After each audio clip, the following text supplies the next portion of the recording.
compasión y misericordia a mi hijo, pero no lo hicieron, sino que todo lo contrario, fueron aún peor.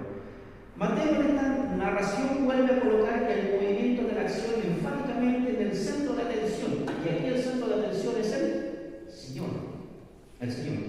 Jesús llegó a Jerusalén desempeñando un nuevo papel, ya no, vamos hermanos, de una forma encubierta como lo dije anteriormente, sino que ahora de una forma más abierta.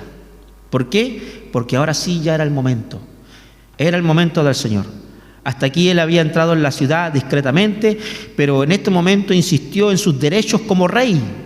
Él insistió en sus derechos como rey, amados hermanos, ante la ciudad del rey. ¿Cuál era la ciudad del rey? Y Jerusalén. Ninguna actitud suya podría haber sido más atrevida como lo estaba haciendo ahora. Ahora sí el Señor estaba siendo un poco más abierto y estaba siendo más enérgico. Igualmente, amados hermanos, observemos en el método de Jesús un estilo decisivo, deliberado. Estaba presionando. Ahora sí el Señor estaba presionando. En otros momentos no. Él si pasaba algo se escabullía, no por miedo.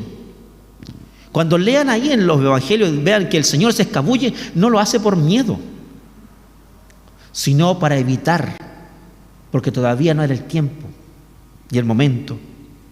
Estaba presionando para que el problema llegase a un punto decisivo. Ahora sí ya era el tiempo, amados hermanos, en que él tenía que ser entregado. Por eso es que él les advierte a los discípulos: iremos allá y seré entregado en manos de pecadores, donde será, amados hermanos, flagelado en muchas cosas que, amados hermanos, pasó con él en esos últimos momentos, obligando él sí a sus adversarios a actuar.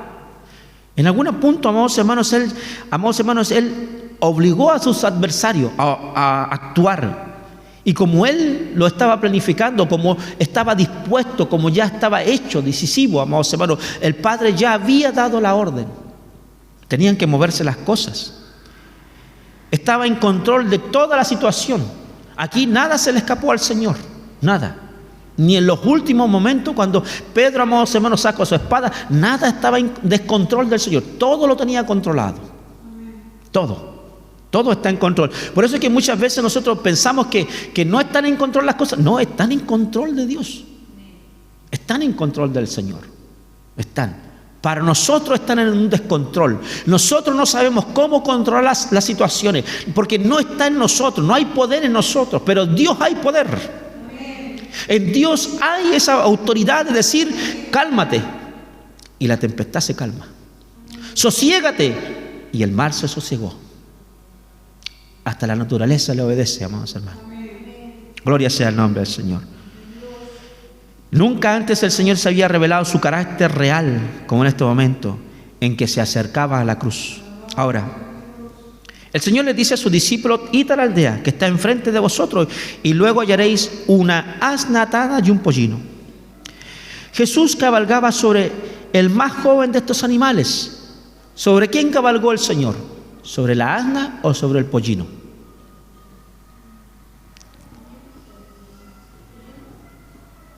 A ver, el Señor cabalgó sobre ¿cuál de los dos animalitos? Porque dice: traédmelas a las dos, porque está hablando aquí en plural. Desatadla y traédmelos.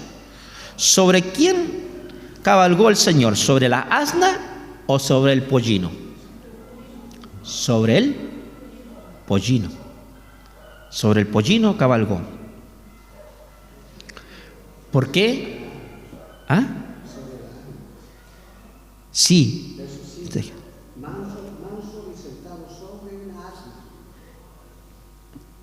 Sí, está hablando aquí, el profeta está hablando con respecto al linaje o a la raza del animal. ¿Me entiende? No está diciendo sobre un burro, sino está diciendo sobre una asna. ¿Y la asna qué es lo que es? Es la cruza de un burro con un caballo. Está hablando con respecto, ¿no? Sí, pero para que pueda haber una asna,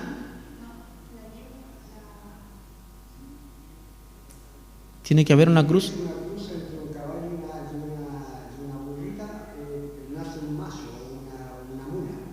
Ah, la mula. Ya, pero la cosa que aquí se está refiriendo, el profeta se está refiriendo al tipo de animal, a eso se está refiriendo. ¿Me entiende? A lo que sale en el versículo 5 se está refiriendo al tipo de animal. Por eso dice sobre una asna, pero el Señor viene cabalgado sobre el pollino. Amados hermanos, por cuanto el pollino no había sido montado por nadie. Y trajeron una asna y el pollino y pusieron sobre ellos sus mantos y él se sentó encima, pero se sentó sobre el pollino. Ahora, Jesús cabalgaba sobre el más joven de estos animales. ¿Y sobre cuál de estos animales? Como les decía anteriormente, sobre el pollino. Les dijo a los discípulos cómo encontrarían estos animales y le ordenó que trajeran a ambos animales. Ahora, en Zacarías capítulo 9, versículo, amados hermanos, también 9, menciona un animal, pero justamente como les decía anteriormente, está mencionando a la raza del animal sobre el cual el Señor iba a ser cabalgado. Por eso es que aquí en el versículo 5 está hablando con respecto a la profecía que está escrita en Zacarías. Mire, veamos Zacarías, está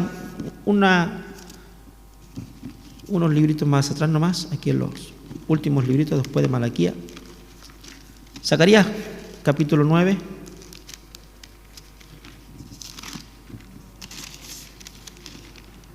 Acá está. Y Zacarías capítulo 9, versículo 9 dice: alégrate mucho, hija de Sión, da voces de júbilo, hija de Jerusalén. He aquí tu rey vendrá a ti, justo y salvador, humilde y cabalgando sobre un asno, sobre un pollino, hijo de asna. ¿Se da cuenta? Ahí. Ahora, Marcos y Lucas dicen que el animal era tan joven que nunca había sido montado. En medio, pues, de esta multitud emocionada, un animal indomable permanece tranquilo bajo las manos del Mesías que controla todas las cosas e incluso hasta la naturaleza y los animalitos. Un animalito que nunca había sido montado, tuvo la sumisión, amados hermanos, ante el Señor, ante el dueño de todas las cosas, ante la creación misma, los cielos, la tierra, el mar, los animalitos, todo está bajo, incluso todo esto le adora al Señor. Todo. Los mares, las estrellas, los pajaritos, todos cantan, alaban y bendicen el buen nombre del Señor. Amados hermanos, y cuanto más este pollino, amados hermanos, que está en sumisión delante del Rey y el Señor de todas las cosas. Gloria sea el nombre del Señor por ello. Amados hermanos, y como dice el versículo 4 y 5, esto sucedió para que se cumpliera lo dicho por el profeta. Es lo que acabamos de leer. Se da por sentado que nuestro Señor estaba demostrando su humildad. No vino sobre, amados hermanos, sobre un animal de guerra.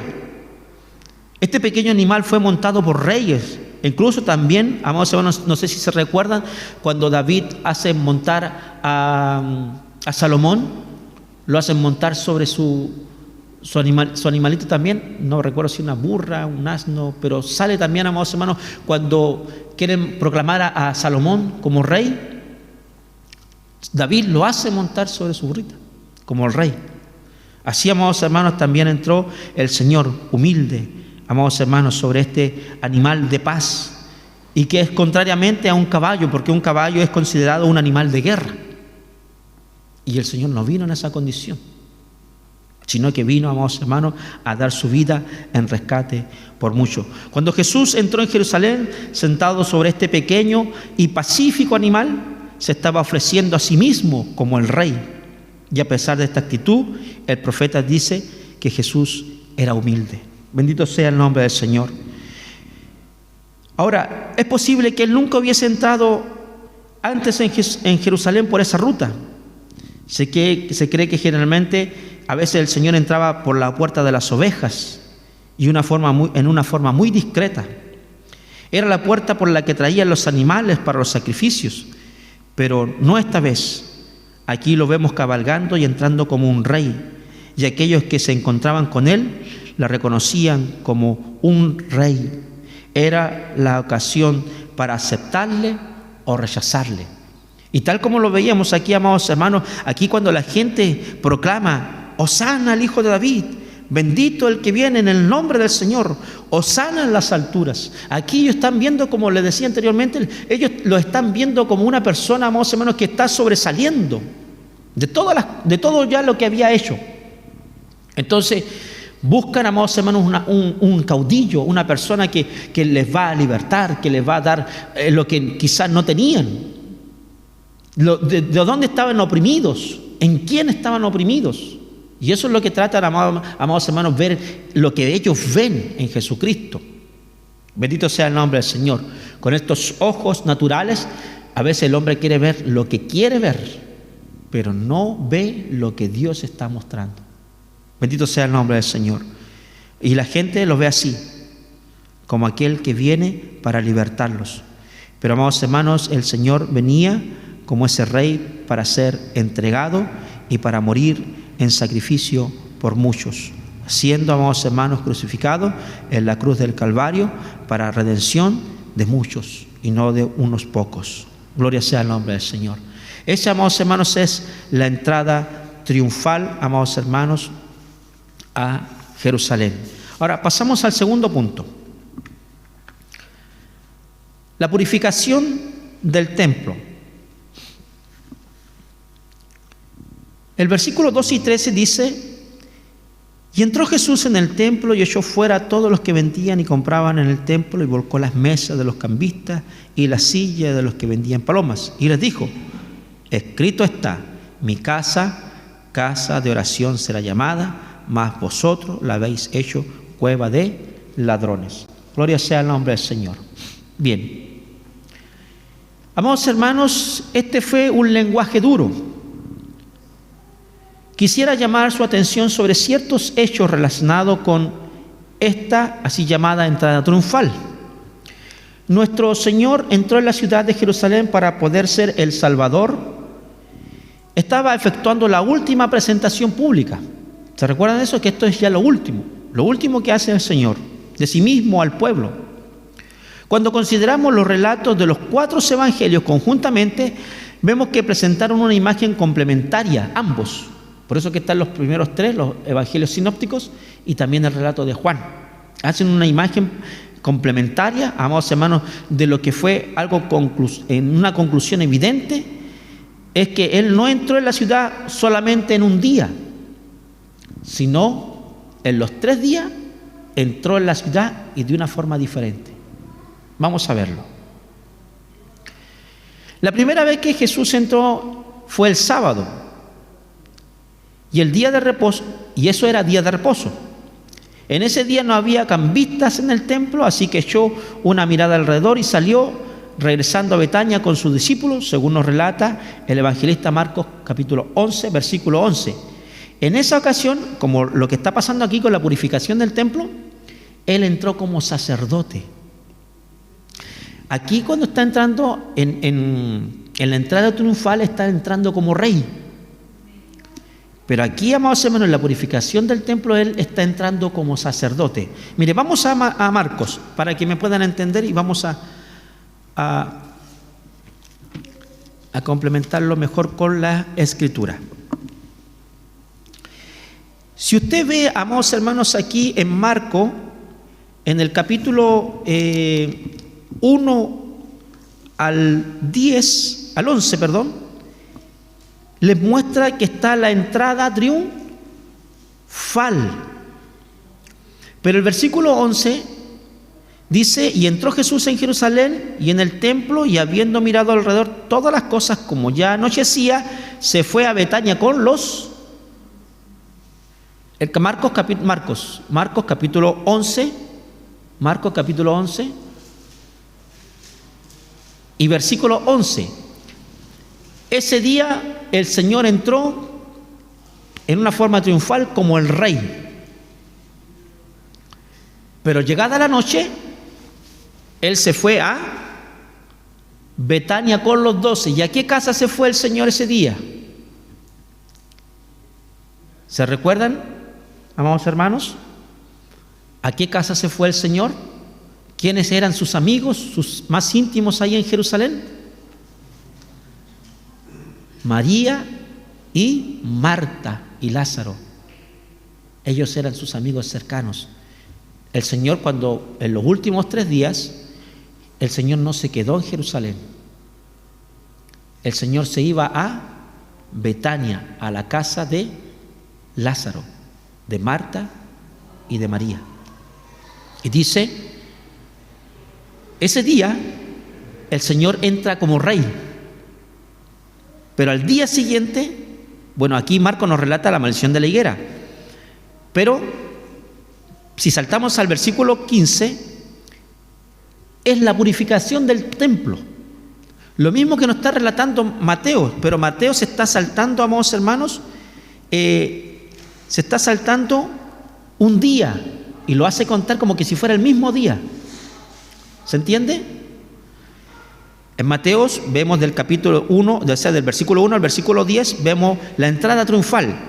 Y del versículo 12 en adelante, amados hermanos, vemos la purificación del tiempo. Y si lo leemos, pareciera que fuera todo eso en el mismo día. Y no es así.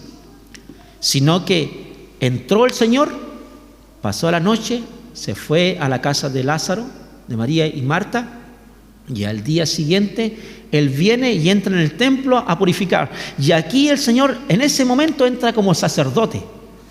Porque ¿qué es lo que está haciendo en el templo? Está limpiando, está purificando, volcando las mesas y está diciendo: mi casa será casa de oración, será llamada. Gloria sea el nombre del Señor. La primera vez que entró el Señor fue un día sábado, pero el día siguiente no era sábado, sino era día, amados hermanos, día hábil, por decirlo. Y ese día no había, en el día sábado no había cambista en el templo. Así que echó una mirada alrededor, salió, regresó a Betania con sus discípulos, y según nos relata ahora, como le dice acá Marcos capítulo 11, versículo 11, en ese entonces ahora, para entrar, amados hermanos, entra como sacerdote. La segunda vez que entró Jesús en Jerusalén fue el domingo, primer día de la semana. Los cambistas estaban allí y entonces Él limpió el templo, según nos cuenta este evangelio en los versículos 12 y 13 que acabamos, amados hermanos, de leer. En ese día entró el Señor como rey. El primer día entra como rey, pero ahora en este segundo día, amados hermanos, limpiando y purificando el templo, entra como sacerdote. Bendito sea el nombre del Señor. Ahora, no solamente ese es el segundo día, ahora el tercer día. La tercera vez que entró en Jerusalén, amados hermanos, fue el lunes, segundo día de la semana. En esa oportunidad Jesús lloró sobre Jerusalén.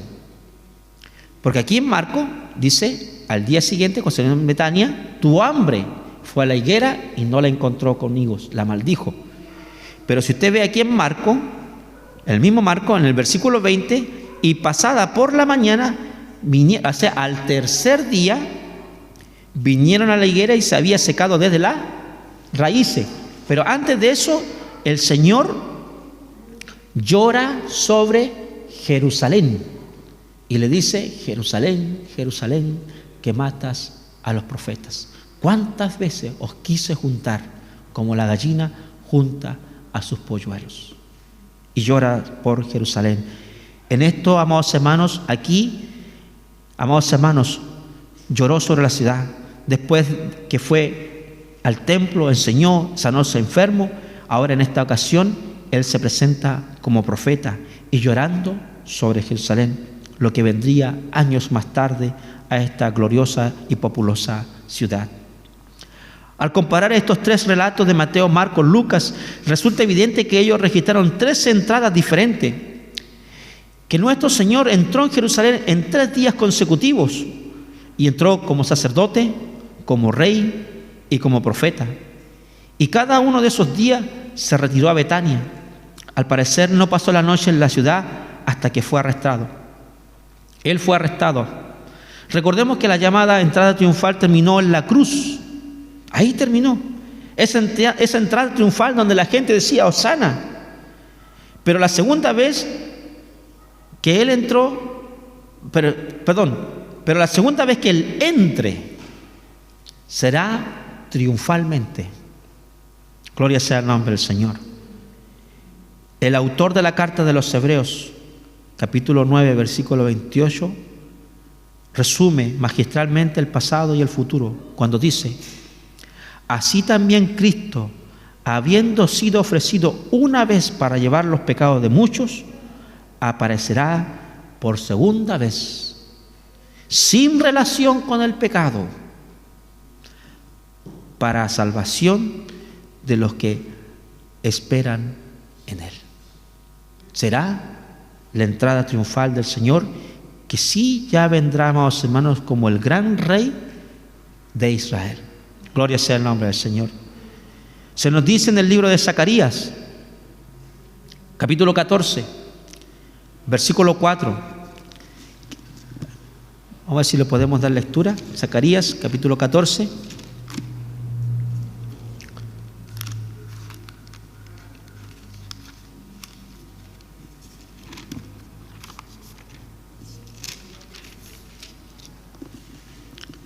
Y se afirmarán sus pies en aquel día sobre el monte de los olivos, que está enfrente de Jerusalén, al oriente, y el monte de los olivos se partirá por medio hacia el oriente y hacia el occidente, haciendo un valle muy grande, y la mitad del monte se apartará hacia el norte y la otra mitad hacia el sur. Gloria sea el nombre del Señor. Cuando venga a la tierra la próxima vez, al descender, sus pies se apoyarán sobre el monte de los olivos. Entonces, cuando entre en la ciudad de Jerusalén, esa será realmente la entrada triunfal. Por ese motivo no puede calificar en estas tres entradas, como hemos mencionado, un triunfo, porque Él se dirigía hacia la cruz para morir por tus pecados y los míos. Después de limpiar el templo, muchos vinieron a Él para pedirle ayuda. Ahora, amados hermanos, en esto también vemos que el glorioso final que tendrá Cristo, amados hermanos, el mundo lo rechazó. Los religiosos le rechazaron. Los hombres le vieron como algo populoso que lo podía liberar. Pero, amados hermanos, cumplió su misión para morir en la cruz y para librarnos de nuestros pecados. Bendito sea el nombre del Señor. Amados hermanos, pero pronto vendrá Cristo y pondrá sus pies sobre ese monte. Aleluya. Sobre esa ciudad, y el monte se partirá, como lo hemos leído, hacia el occidente. Gloria sea el nombre del Señor. Amados hermanos, bendito sea el nombre del Señor. Dios nos ayude, amados hermanos. Ahora, bien, pasamos al tercer punto. Según como ya lo hemos visto, amados hermanos, el Señor al segundo día maldice la higuera. ¿Cuándo maldice el Señor la higuera? Al segundo día. ¿Ven? Y usted lo puede ver aquí en Marcos. En el segundo día y al tercer día, amados hermanos, los discípulos se sorprenden y dicen: pasando por la mañana vinieron a la higuera y se había secado desde las raíces. Entonces Pedro, acordándose, le dijo: Maestro, mira, la higuera que maldijiste se ha secado. Se secó de un día al otro día. Por la mañana, cuando regresaba a la ciudad, sintió hambre, que es lo que nos dice acá en el versículo 12, pero también acá en el versículo 12 de Mateo, en el capítulo 21, en el versículo 18, volviendo por la mañana a la ciudad, tuvo hambre. Algunos se preguntan por qué Jesús tendría hambre por la mañana al salir de la casa de Marta y de María. Porque quizás despertó temprano. ¿Y a qué despertaba el Señor temprano? A orar. Temprano a pasar tiempo con su Padre Celestial. y quizás no se tomó el tiempo para comer. Era perfectamente humano y por lo tanto físicamente tenía hambre. Pues el hambre es un signo de salud. El hambre es un signo de salud. ¿Se recuerdan cuando el Señor resucita y revive a la niña? Y se los entrega a sus padres, ¿y qué le dicen? Darle de comer. Gloria sea el nombre del Señor. Era perfectamente humano, como les decía. Y el Señor le dice: no dejes que nazca de ti fruto alguno. De manera dramática, Jesús realizó uno de sus pocos milagros de juicio. Y quizá de una forma destructiva. Pero nunca lo hizo con el hombre, sino lo hizo para ejemplificar. Pero nunca lo hizo con un hombre. Lo hizo con esta higuera. ¿Y con qué otra cosa más permitió el Señor? ¿Se recuerdan a alguien? Permitió destrucción, pero para salvación de un hombre. No, en el tiempo del Señor. Dios permitió la destrucción de ciertos animalitos para salvación de un hombre. Los cerdos, para ejemplificar que vale más el hombre que cualquier otra cosa. Los de Gadara. Y aquí, amados hermanos, está maldiciendo una higuera, amados hermanos, pero lo está haciendo para una lección, tanto para sus discípulos, pero también para ejemplificar lo que le sucedería al pueblo de Israel.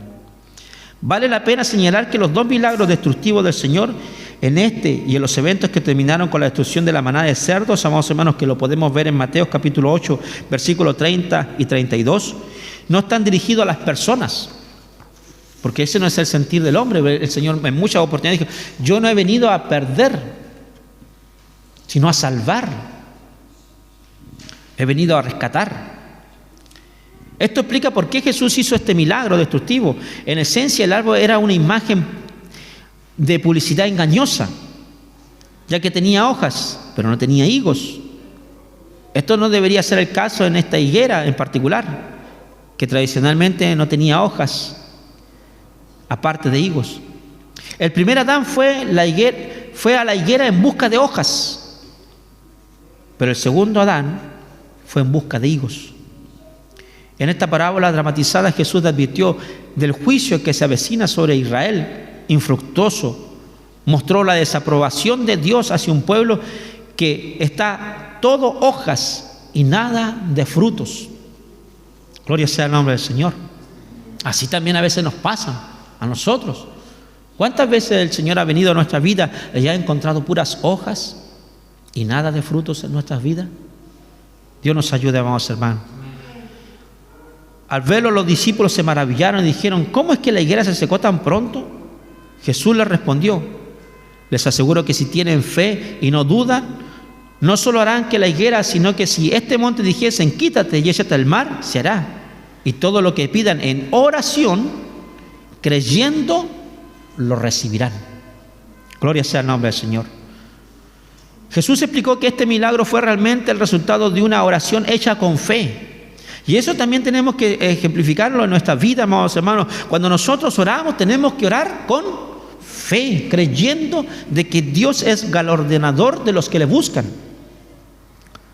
Luego animó a sus discípulos que estaban tan maravillados a tener también esta clase de fe. Y también así Dios nos anima a nosotros a tener esa misma clase de fe, confiando siempre en el Señor, confiando en que Dios los escucharía siempre a ellos. Así también Dios nos escucha. Dios siempre nos escucha, amados hermanos, cuando nosotros nos acercamos en fe y confiadamente delante del Señor. Y todo lo que pidierais en oración creyendo, lo recibiréis. Esta promesa de la respuesta de Dios a la oración de fe fue hecha a los discípulos, no a la multitud. La promesa también es para nosotros, para usted y para mí. Es una promesa para aquellos que siguen al Señor. ¿Cuánto, amados hermanos, nosotros seguimos? Y lo seguimos al Señor.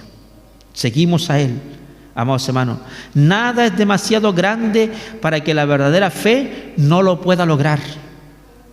Pero esa fe debe tener una promesa en que apoyarse. ¿Y cuál es la promesa?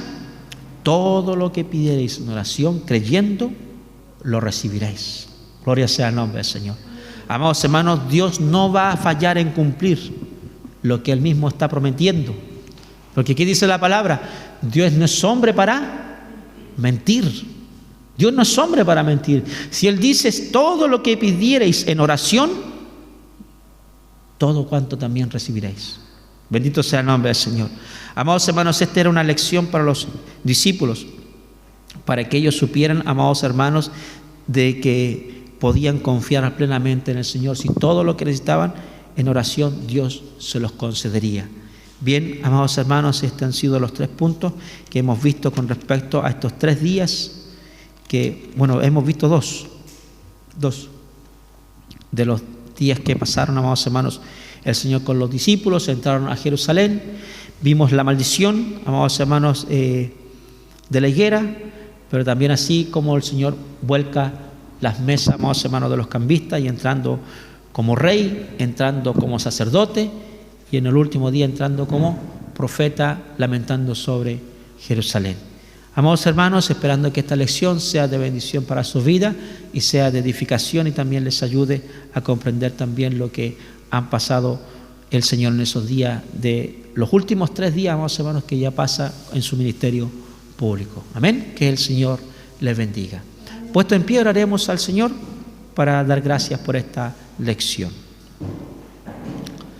Señor, Dios del cielo y de la tierra, gracias damos, Señor, por esta lección que nos has dado, Señor, sabiendo, Señor, de que tú eres nuestro Dios y Señor. Y tal como nos decía, Señor, esta enseñanza de la higuera, todo lo que pidiéramos en oración, con fe,